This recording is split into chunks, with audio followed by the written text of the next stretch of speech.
All right, good afternoon, everybody. My name is Chris Weiss. I'm with the Nevada Department of Business and Industry, and we're here for the second of our two learning sessions as part of the Nevada Small Business Resource Fair.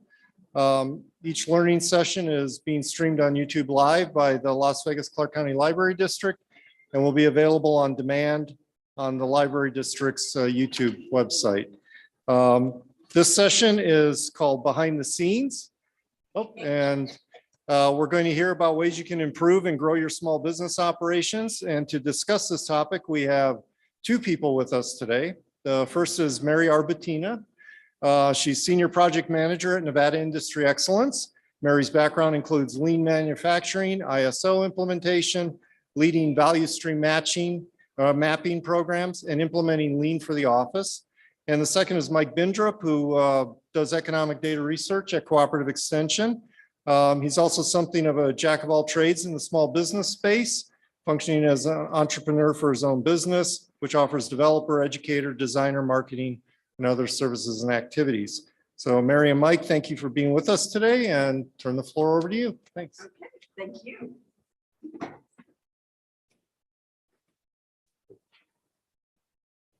Hello, this is going to be a bit of a interactive as well as a little off the cuff. Is this my clicker? It is wonderful. What we're going to talk about today is you have your business, but then there's all the back operations. So we're going to talk about that today. Okay. I don't think we have too much time to talk about who you are or what you do, but we've got some ideas. That's my credentials and all those good things. I'm with Nevada Industry Excellence. We're an outreach program for manufacturers. So anybody making a product, want to make a product? Nope, that's okay, because operations can be very much a part of those. Who's in business currently? Okay.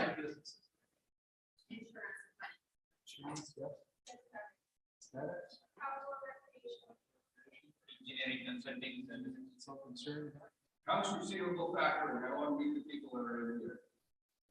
Yeah. Okay. And my friend Mike Bindrup. How you doing? Happy to be here. It's almost not on time. You made it. Skin of my teeth. Yeah. So my background's in entrepreneurship. I've been involved in over 25 different startup companies, and my background's in design, marketing, so an advertising agency, Publisher Magazine. I lived and worked abroad at MBA global business management. Lived in several different countries. Speak Spanish fluently, and always working with French and Italian, because that's the things. I lived and worked in Chile, Mexico, France, and Switzerland, and happy to be here. Okay. Well, we wanted to talk about what your different companies, many of them are different, retails, restaurants, service, product base, which is my expertise, and digital. And there can be some different requirements for those. What is internal operations? It has to do with all those nasty things, accounting, inventory, all those things that keep you up at night, payroll, HR, you know, your IT, that's a fun one, as well as your facilities. You know, what are some of the challenges? Why don't you speak to the challenges, Mike? Yeah, what are some of the challenges? Are you guys ready to start delegating?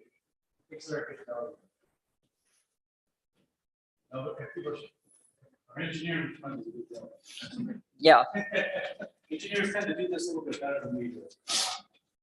Delegation's hard, it's very difficult. How do you communicate processes to stakeholders, to shareholders, to your employees, to anybody who works with you, your clients? Do you have a financial plan in place that can match what you like to do with your growth? Do you have your financing set up? Are you ready to scale? Are you ready to grow? Are your vendors and suppliers ready to scale? Sometimes this is a major problem, as we don't have these people set up, so we often have to go out and find them and help them or find new ones that help us scale. Thank you. Thank you. Round of applause for the IT folks, you guys. This is really good. Thank you. So are your vendors and suppliers ready to scale? Are your staff ready? Sometimes you're ready to scale as a business owner, but your staff are not ready. A lot of times we don't train our staff as much as we need to. We expect them to be ready, but our poor staff, especially when we're entrepreneurs, we start our first business, we hire that first poor employee that we expect to do everything we do and expect to have the same desire and the same fire in the belly that we do about this business. And guess what? It's not their business. They don't care as much as you do. They don't, and eventually they will leave you. Your first employee will eventually quit. You won't fire them, they will quit. They'll quit because you're driving them nuts. Okay, I'm just gonna tell you that. If you haven't hired your first employee yet, they will drive you. They will finally go, Mike, I can't stand working with you. This isn't my business, this is your business, this is your dream. And how is your mindset as a business owner? Are you really ready to scale this business? Is that part of your overall goal? Where are you at up here? Does it match your balance sheet? Okay. One of the things you want to do is put together a plan on how you're going to scale up. You know, how big do you want to be? When do you want to get there? And Mike can talk to a good question, which is why? Yeah. Why do you want to be bigger? I've often said, why did you get into business in the first place? Our entrepreneurs, why'd you get into business in the first place? I can tell why the engineer got into business. I'm going to tell you right now. This is why engineers get into business. They got tired of being the smartest person in the room and not getting paid for it. That's one reason, right? I'm never the smartest person in the room, so that's a good thing. I always acknowledge that. I had an internship one time at a place called CERN. It's the European Organization for Nuclear Research in Geneva, Switzerland. It's where the World Wide Web was invented. Everybody has a double PhD in high energy particle physics and astromolecular geometry or something of that nature. And I was just a business guy. I was like, oh, I got an MBA, no big deal. Never had a physics class in my life. And literally any meeting I go to, I'd have to have a translator to describe the processes. I was like, okay, is that good or bad what we just talked about? Are we spinning this good or are we spinning this bad? Okay, good, right? So why are you going to scale? Do you want to impress your mother? Did you get into business just to make more money? Do you not care about anything but just money? But quite often it's not that. Did we get into business to have more autonomy? Did we get into business because we got tired of being the smartest person in the room? Why are we there? Are we there because we're really great technicians at what we do? But the best technicians sometimes don't make the best business owners. Isn't that correct, Mary? Very true. And then there's the other things that as you scale, what's the role of procedures? Writing down what's in your head. Because guess what? Your new employees can't read your mind. Money. Have you set up your money so that you can scale it? Oftentimes you can sell a lot more than you can build or do. And then you have clients that are slow on paying. How's your money flow? Do you have a significant ocean of it to sail on?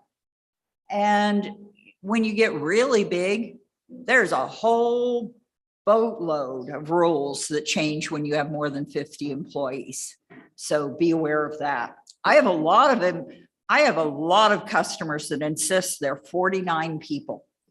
Yes, it's true. Just like I invest $9,000, when I go on a trip, I take $9,900 with me. I don't want to hit that 10,000 mark. Yeah, you don't want that to triggers certain things at the airport. You know what I mean? So it's the same thing with staff. Once you hit 50, what happens at 50 employees? Taxes, what? Yeah, which rules are we talking about? He's correct. Who makes these rules? Who makes these rules? Government. Which government? The federal government. Okay, we're not talking the State Department of Taxation. We're not talking about unemployment. We're talking about federal employment regulations kick in.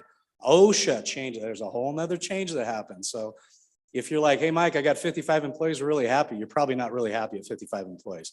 You are doing more than you've ever done in that area. So it's really important that you know what you're doing as you scale and you have an idea of how that's all going to work. That's my office on the left, by the way, just saying. Mary's is on the right. Yeah, I took a picture of his office, by the way. You know, it's one of those things. This is a picture of an office, but you also have to think in terms of your mind. If your mind is looking like the one on the right, yep. You know, how are you getting that information out? How are you doing it? How are you organizing? And believe me, your tax accountant doesn't want to deal with this. And your computer could be just as messy. So trying to put together the structure and the discipline is really important. And if you're going to grow successfully, you're going to need it. What else we got here? Organization. Again, you know, you look at it and you think, oh, I hate to be organized. But do you like festival parking where there's no lines on the parking lot? No, we actually like parking lots. So try to think in terms of where you're telling your new employees where they're going to park, where the in is, where the out is. Those areas are important. And statistically, I don't know if you guys know this, if you're trying to park people at an event like the library today, as I was driving in here, there's people all parked up and down the street. There's people inside. It's like, where do you park? You're not quite sure. Imagine if this was just a dirt lot that we all had to park on. How many people, Mary, statistically, could we get into a parking lot on average if there is no lines? It's only about 30%.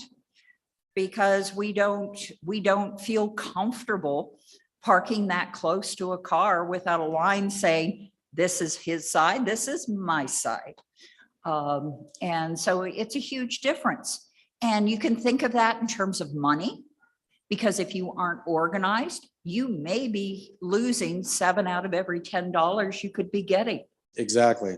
And it may sound insignificant, but if you don't have enough parking spaces for enough people to come into your, let's say it's a retail store, you're losing money by the hour, automatically guaranteed. If your staff doesn't have a place to park, if your employees don't, if your customers don't have a very clear place to park and get in and out of your store successfully, it's a problem.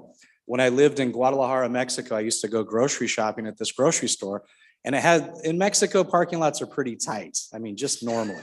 In Europe, they're pretty tight too, right? But in Mexico, there was a guy that worked the parking lot that helped you back your car in, helped you load your groceries, and helped you back your car out as well, because it was so close and congested.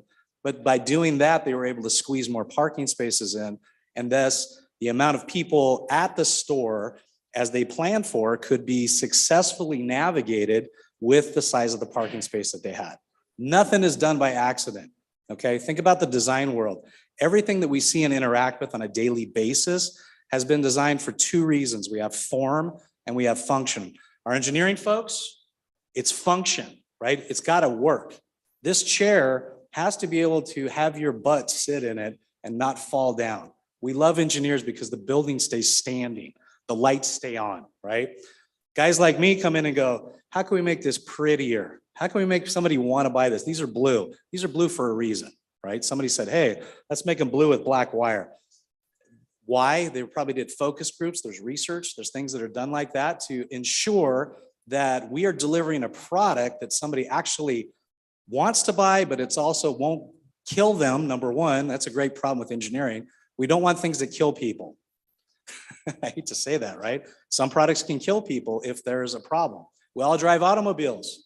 Automobiles can kill people if there's a problem, and sometimes there is, and that's why we have federal safety regulations. Same with chairs and consumer products. We want to make sure that they're safe, they're functional. On the marketing side of things, we want to make sure that they're affordable. We want to make sure that they're aesthetically pleasing and that people want to buy them. It's all important. Yeah. Let's see what else I packed in here. Cross training. How many people have worked at a place where they say, hi, come in, take the orders, fill them, put them over there. Good luck. You know, that's not good for your customers. So you want to have your people well-trained and know who's been trained on what and when they are. Also, who's a good trainer, because your best person at something is rarely your best trainer. And the person that's best at your business is who? You. Yep. Are you the best trainer in all cases? No, Yeah, okay. Mike gives it to We're us just straight. not, yeah. No. it's true. And even professionals, look at the NBA. They're all professional athletes, right? Do they need coaches? Yeah, they have a lot of coaches at the professional level. Why do you need coaches when you're professional? You're a pro, right? Because the best trainers are not the best performers. Very different mindset in the two. Cross training is very important. I was on a conference call the other day, you guys, with I won't tell you what city, but it was a city in northern Nevada somewhere in the rural area. And they're having a problem. And the problem is their tourist dollars, they need more tourist dollars to stay in the town. And they need to train the folks that work on the little main street in order to help explain about the town to people that come in for tourism. Sounds like a dumb problem. In Las Vegas, we don't have to deal with this. People just come here, right? People show up and we all kind of know how to explain certain things. In this little town, this person said, I overheard somebody at our little grocery store. There was a tourist that came in and they said, hey, where's a great place we can go for lunch? And the checker said, really nowhere in this town. You better go to the next one up the road. And so this person said, Mike, we need to develop a training program to help train our employees in this town so that we can say, yes, there's 4 places you could eat. Try this place, this place, this place, or this place. If that person would have said, hey, why don't you try the Grand Cafe down the road, right? They probably would have eaten there and they would have left money in that little town. Sounds dumb, but little things like that, training your employees properly, even your cash, the people at the register, to make recommendations on where to eat in a town makes a big impact economically. So making sure that everybody, knows their job, but knows somebody else's job. People get sick. People have family issues. People sometimes aren't there. Sometimes you sometimes you have an employee that suddenly has to take a leave of absence. What do you do in that case? Yep. Bill's the only one that can run the machine. We don't know, Mike. Oh, that's the worst problem to have as a business owner. How come only Bill can run this thing? I started asking myself as I realized I'm not the best trainer. Bill's the best trainer because he can run that machine the best. I should have helped develop a program so that when Bill is gone, we're not all just, swinging in the wind type of thing. So yeah, it's very important. Okay, I think we're going back towards the end, but do we want to go back and discuss the different business types, or do we want to have a conversation here? Anybody looking to scale their business currently? First of all, anybody heard of an operations manual?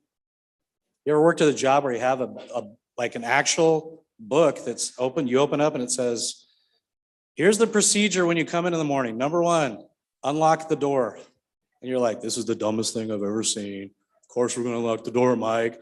No, it's not. You really have to say, unlock the door. And then the last thing has to be lock the door, set the alarm. Here's the procedure for doing this. Here's how you check the voicemail. Okay. I actually don't know how to route a call at my office, to be honest. I don't know how to transfer a call. We just got a new phone system. I haven't been trained on the phone system. If somebody calls and says, I got the wrong number. Can you transfer me to this department? I'm not real good with that. I don't know how to work that. I haven't been trained, but we don't have a procedure on how to do that either. As we were running through this stuff, I said, I probably need to have a procedure in our office about the phones. Even though I'm not on the phone a lot, my phone doesn't ring a lot because it goes to my cell phone. But when my desk phone rings, I got to be able to transfer a call. You have to ask yourself these questions as the business owner and say, what happens when I'm not here? Who unlocks the door? Who locks the door up? Which lights get turned on in which order? Do certain machines get turned on? That's what an operations manual is. So who has one in our current business owners? Do you guys have an operations manual? We got one in the back. Good job, sir. Yep. That's very good. That's very good. But where do you start at that point? Where's a good place to start, Mary, with? I like to start with just something as basic as a few checklists. Throughout Mhm. the day, you just, as you're going about your business, you just start writing down, oh, I unlocked the door. When you're working with employees, they don't necessarily, they don't have the motivation you have with your business. If they don't know how to do something, and they might just lock the door and just sit and do nothing. So it's a matter of start with very simple things, just a checklist of all the different things that you do during the day, and which of them can you get an employee to do? That's another thing. What do you want to hire an employee to do? Probably your first employee, you don't want them to be in charge of your cash flow. That's something you want to keep to yourself, Mhm. making sure that you have enough money. And, there's just a lot of, it's build it up. Yes. Don't try to sit down in one night and write it all down. Make a list of things that you do, and then go back another day and see, can you do your job from your checklist? And in my Whoops. advertising agency, we had a client we were working for that was a home builder. You guys have all been to a new home sales office, right? I used to do the interiors of the sales office, all the graphics, the drawings, the floor plans, the renderings. And we were doing this giant, we call them a builder story. And it was about, I think it was about 4 feet wide by about 10 feet tall, this big giant thing that talked about the home builder and everything. We were so hustling to get this job done. The marketing director had sent over the verbiage to go into it. We put the copy in. We got it laid out. It went through no less than 5 people worked on this. We got it laid out. We got it designed. We sent it over for approval. It got approved. It came back. We printed it. We mounted it. We laminated it. We put it in a giant frame. And then Mike threw it in my truck, and I ran it over there. And I'm up on a ladder, hanging it on a wall on Friday afternoon just to make our deadline. And as I'm hanging it, I hear a guy come in behind me, and he's sitting there and he's looking at it and just watching. And all of a sudden he starts counting, and he's going 4, 5, 6. I'm like, what is this guy doing? Quite frequently, when I'm on a ladder, people are doing all sorts of crazy stuff, right? I'll be hanging a sign or something, and they'll, oh, it's a little off. Put it to the left, Mike.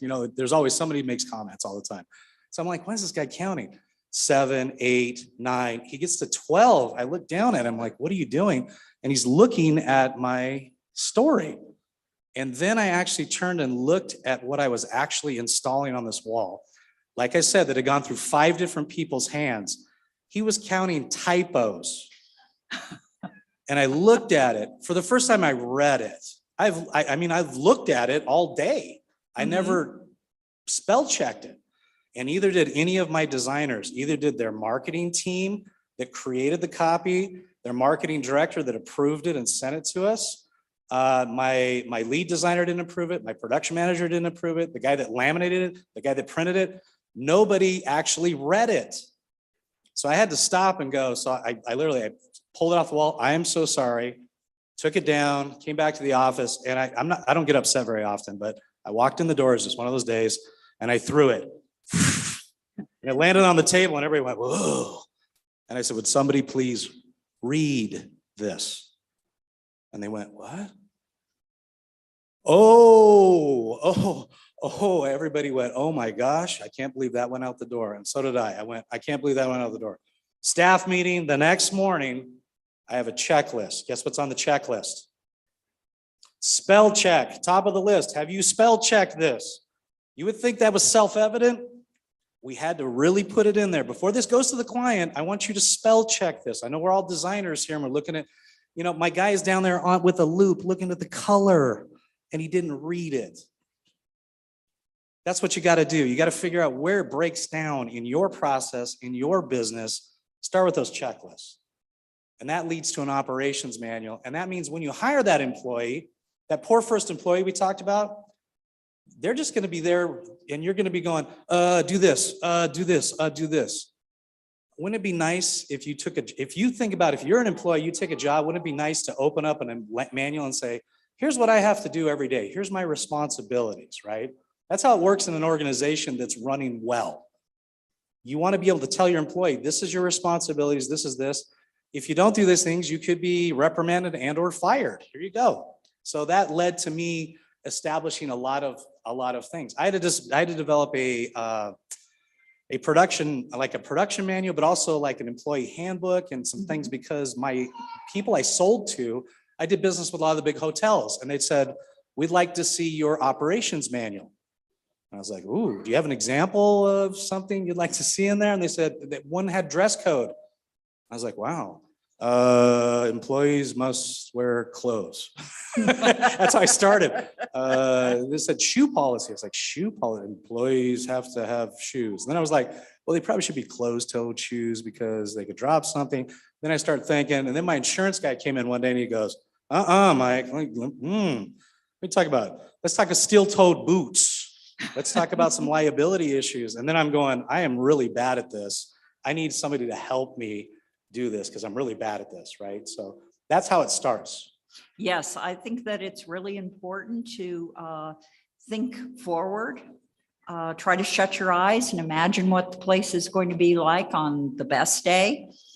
And then another day, shut your eyes and think about what it's going to be like on the worst day and how you're going to work with it. And how are you prepared? Trying to get everybody to think in terms of the future. We're really glad that you guys are out there going to start a business. Mike once told me that he started a business and then he figured out he needed these things. Mm-hmm. I, on the other hand, as an engineer, I looked at it and looked at all these things I had to do. And I went, you know what? I don't want to start a business because I like to do operations, but you need a lot of sales and marketing. So, it's one of those things. Look at what brings you joy, because your company, at the end of the day, when you shut the doors at night, in whatever way you do that, do you feel successful? Do you feel joy in what you did? Do you feel good? Have you fed your family? But I think that's truly at the heart of it. And they got that from an engineer. So absolutely. you That's pretty explain good, that Mary. one. That's really pretty good. I was telling Mary and I, this must have been 10 years ago or something. Mary joined me in my office. I was with a small business development center. I've probably seen over 10,000 small business clients in my career with business management consulting. And I had one client that came in, and Mary came in with the client, and we were there, and the client was absolutely crazy. This guy was crazy. And I reminded Mary of this when we were talking a couple of weeks ago. And we came in, and this guy is he's crazy. He's absolutely nuts of what he's talking about. And he's talking about, he brought in some fool's gold, and he claimed he had some trace element in there that he discovered, and it was this amazing thing. And he had Mary engaged because she's an engineer and he needed her help in the process and whatever. And I'm listening to this guy and I'm like, this guy's nuts. Like, this is this is what you buy at Disneyland, right? It's fool's gold, right? And I'm going, I'm looking over at Mary, and Mary's going, I don't know. And so I finally told the guy, I said, listen, sir, I really think you're very passionate about what you're doing, and passion's great in business, but I think that, and I believe you, I totally believe you. Mary doesn't. Mary doesn't believe you at all. And Mary's like, what?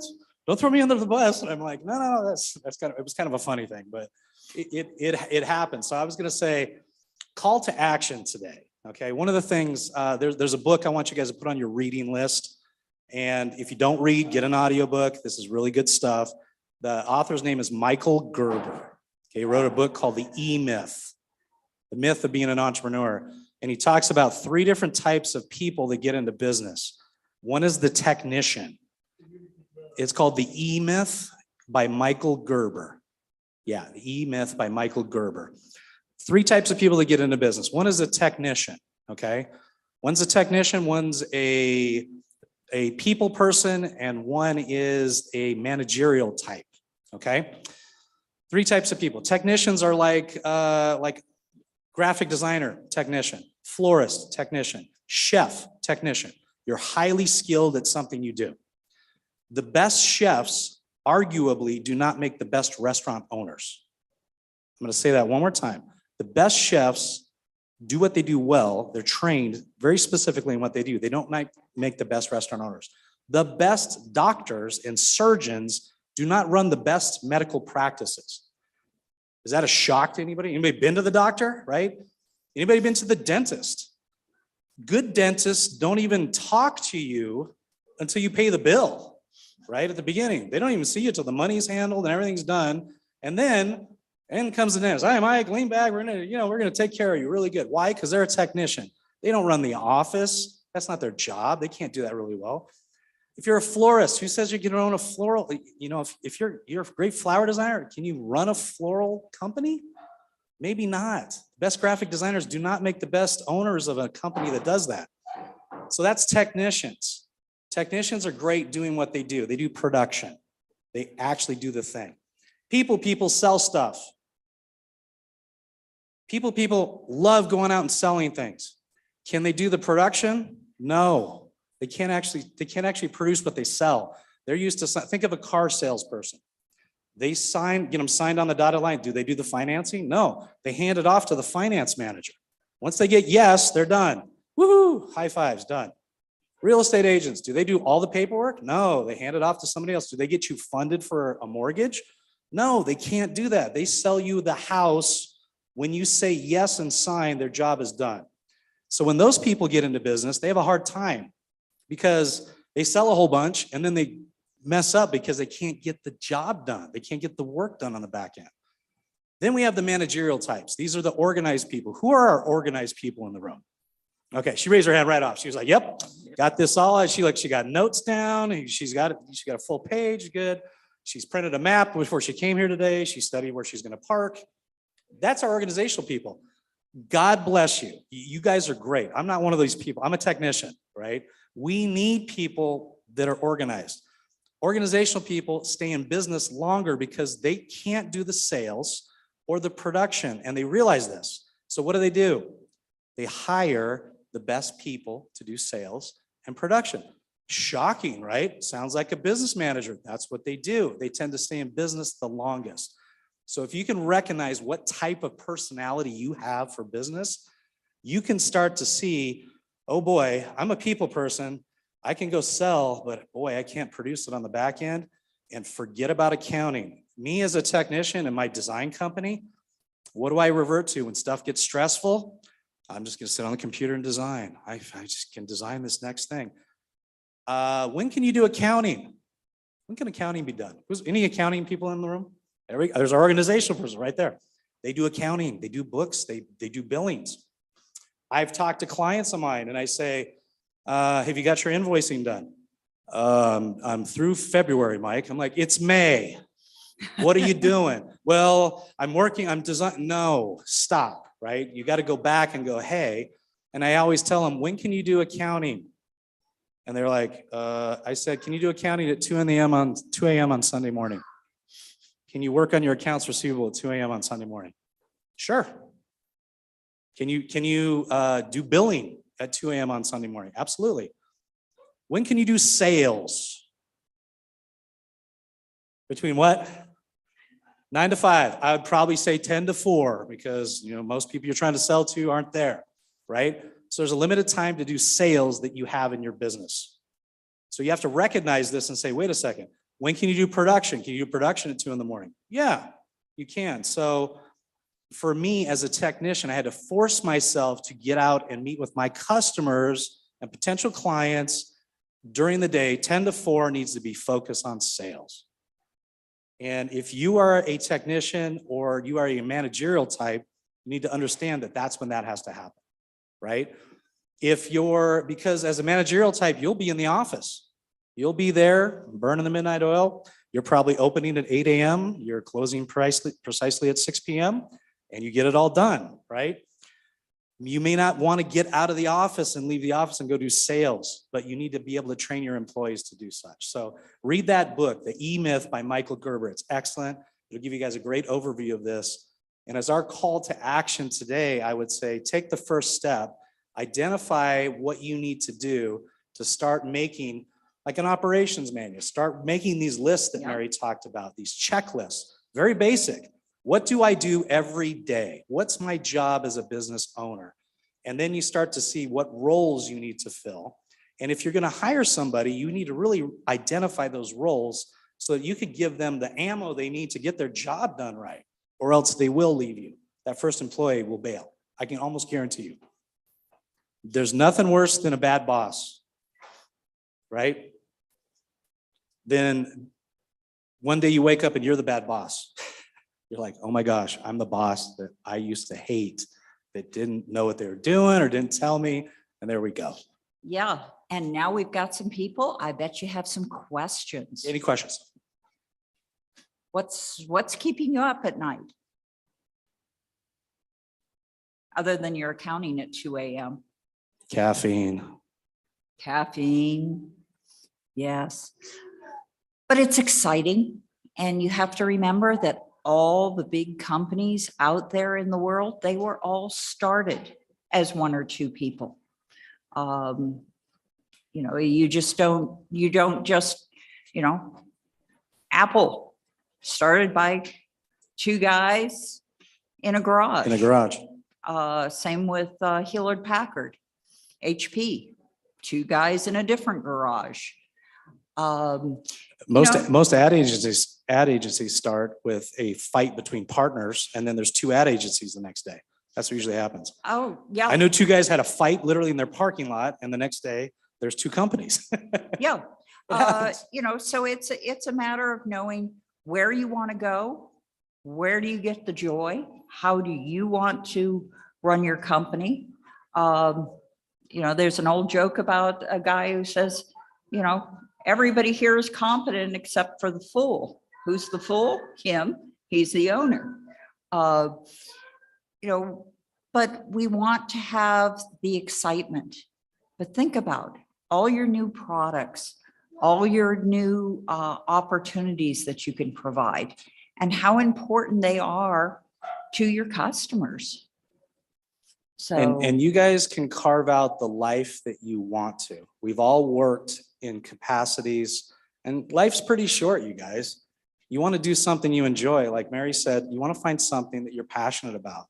What do you want to do? What footprint do you want to leave on this world? Are you building this business to leave to your kids? Do you want to leave a legacy? I deal with some small business clients. They're trying to build a legacy for their children. And guess what? Their kids don't even want the business. The kids hate the stinking business. I haven't seen mom and dad for 14 years because of this business. I don't want anything to do with this. I want to go be a dentist. I don't know what mom and dad want me to run this company. I don't want anything to do with it. I'm going to sell it. The second they're dead, it's sold. And they tell their parents this, and the parents still are like, my dream is to, you know, sometimes you have to come to reality on this and make sure that it's all good. Your dreams are not somebody else's dreams. So pursue your dreams for you and make sure that this business, if you're creating this business, create it so that it can give you what you need at this time in your life so that you're happy, you're satisfied, and you live a good life. Any questions, you guys? quiet group. I was I gonna think they say, just love your voice. you guys missed Mary's joke she told. That was, nobody even laughed at that. That was What was that? about the fool and the business owner. Oh, yeah. That was a pretty yeah, good joke, you know? You know, but you always have, the owner has the hardest job because they care, you care the most about your business. So as you grow, be mindful of how you do it. Accept the fact that no employee is going to care a quarter as much as you do. What do they care about? Mostly that their paycheck's on time and it doesn't bounce. So, you know, use your passion. Yep, it's true. I found myself, I'll tell you one more story. Are we good on time? How's our time? You on time, you have a minute and a half. Oh my gosh, right at the buzzer. Skin on my teeth, it's the story of my life, right? Sometimes you have to embrace the horror, like literally. I found myself one time, I was very frustrated. I scaled my company from just me to 8 employees almost overnight. And I'm just putting warm bodies into positions. No training, no nothing, hoping and praying that this works. And just scrambling. And I got so frustrated one day. I left the office. I went to a restaurant and I sat down and I was like, I don't know what I'm doing. I just don't know what I'm doing. I've never been trained in this. I went to business school after I ran a business for 10 years. And my experience in business school was I'd sit there and they put a formula on the board. One of those formulas is called break-even analysis, right? Tells you if you're, at what point are you breaking even in your business? That's a pretty great thing. And I sat there and I went, wait, there's a formula for this? Like, and they looked at me like, well, yeah, didn't you get taught this in your I said, no, I was a communications major. Like, we talked about talking and rhetoric and, communicating well and that type. I was like, you can actually put a formula. Like, I was blown away. I was absolutely blown away. So like, I didn't know what I didn't know. We call that unconsciously incompetent, right? We're all unconsciously incompetent. We're born into this world not knowing what we don't know. At some point we realize, and this happened to me when I was in college, I went, I don't know anything about sociology, or I was in an anthropology class one time and I went, this professor has spent his life studying chimpanzees in some region in like the rainforest. And I'm like, I'm so dumb. I don't even know what this guy's even doing. Like, there's so much out there. And we realize we become conscious of our incompetence. So we become consciously incompetent. At some point when we learn and we start to study and we work on this stuff, we become consciously competent, which is a beautiful thing. That's our goal, is we want you guys to work on this and realize, and it's great when you wake up one day and you go, I can do accounting now. That's pretty cool, right? I know what an accounts receivable. Oh my gosh, I figured out what the hell a balance sheet does. Mike, isn't that amazing? How many people actually know what a balance sheet does? Yeah, I used to get reports generated. I had a guy who paid $65,000 a year that used to give me these reports, and he'd give me the balance sheet. I go, oh, okay, this looks great.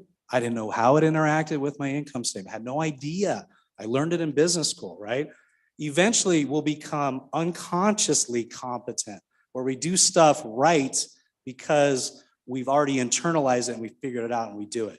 So I sat in this restaurant and I said, what is my job as a business owner? And I still have this little piece of paper. This happened like 20 something years ago. And I wrote down, one of the first things was ensure profitability. Make sure my business is profitable. I said, what's my job to do that nobody else can do in the business? Another one was control the creative processes of the company. Another one was make sure that that clients are satisfied. Who's going to do that? That's not an employee's job. That's my job, making sure that relationships are handled. I'm the one that needs to be going to lunch with people.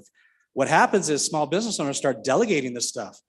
I'm a back of the house person, Mike. I send my salespeople out to talk to people. Suddenly your salesperson takes a job with one of your best customers. Why? Because you neglected that relationship. You should have been at lunch with them. I had this talk with a family member just recently.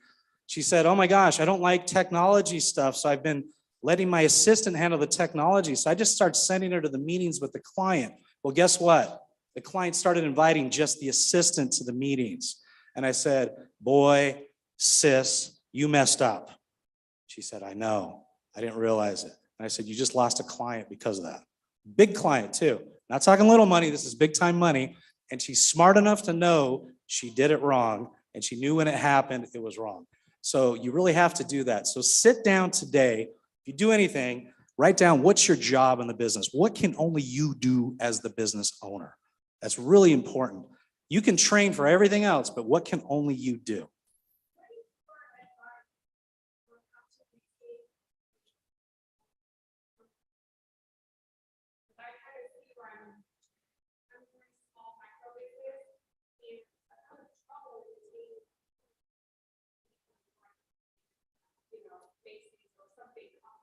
Yes.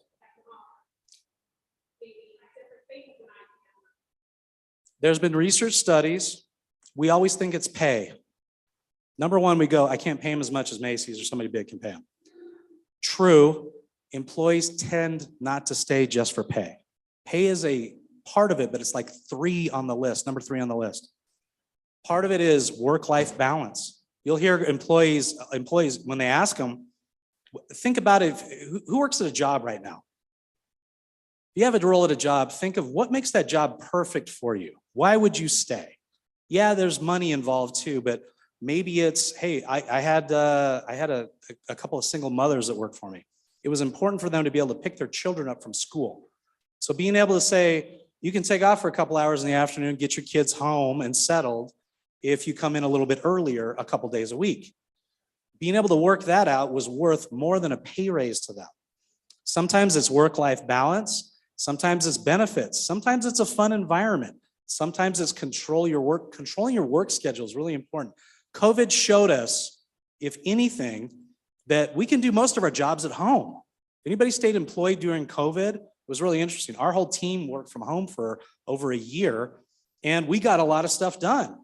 And I went swimming, and I went to work out, and I took walks. I played a ton of guitar. I had great work-life balance. Now we're back to the office full time. I'm like, how do we, can I take like 2 days off a week where I'm working from home? You know, because we really can do that. And your employees, if you ask them what's important to them, they'll tell you. I mean, if you ask them, you can poll them, say, what's the most important thing to you? And 9 times out of 10, it is not pay. It's different things. It could be other benefits. It could be, hey, I'm okay with what you're paying me, but you know, maybe a little more vacation time, maybe something else. I used to give my employees, I had a magazine I used to publish. When we put the magazine to bed, you call it, when it gets sent to the printer, it's super stressful right up until that time. Whenever that happened, I'd always give my guy a week off, a solid week off. He could look forward to that every time. I didn't have to pay him more. I just gave him a week off. He was great with that. I also, every now and again, I'd throw him, there'd be an emergency job. And it's tough sometimes because if you have to work your employees overtime over and over and over, it really burns them out, right? So sometimes I'd say, hey, I have an opportunity for an overtime job. It's going to pay $500. You know, in that same amount of time they would do it, I'd tell them, hey, I'll give you $250 if you want to come in. One happened over the Thanksgiving holiday weekend one time. I was out of town. Client called me and said, I got an emergency. I was going to make $500-600 on the job. I called my guy and said, want to make $250 tomorrow? You just have to come in, print something, and go drop it to this guy. Okay, he says. Give them the option. Don't tell them they have to. Hey, I've got an option for you. Give them an incentive. And 9 times out of 10, they take it. Any advice, Mary, on that? I think that's really good advice. People want a variety of things, but they want to be valued as well. Speaking of that, I'm going to be back over at our booth at Nevada Industry Excellence. We help manufacturing companies grow. So even if you aren't in manufacturing, maybe you serve manufacturers or you know a manufacturer, stop on by. And Mike, where are you going to be? We have a booth. It's UNR. We're with University of Nevada, Reno Extension, and we have a free online virtual classroom. If you'd like to get in it, it's extension.unr.edu/BUSDEV, BizDev. And we have a booth over there too. So yeah, come on by and see us. Great. Thank you. All right. And we're free to answer any questions you want privately, but appreciate you all. None of them fell asleep either. That's pretty good. You know, Okay. it's usually not that Thank you. good. It's usually not that good. So give yourselves a round of applause. Thanks for coming today, you guys. Thank you. And good luck with your businesses.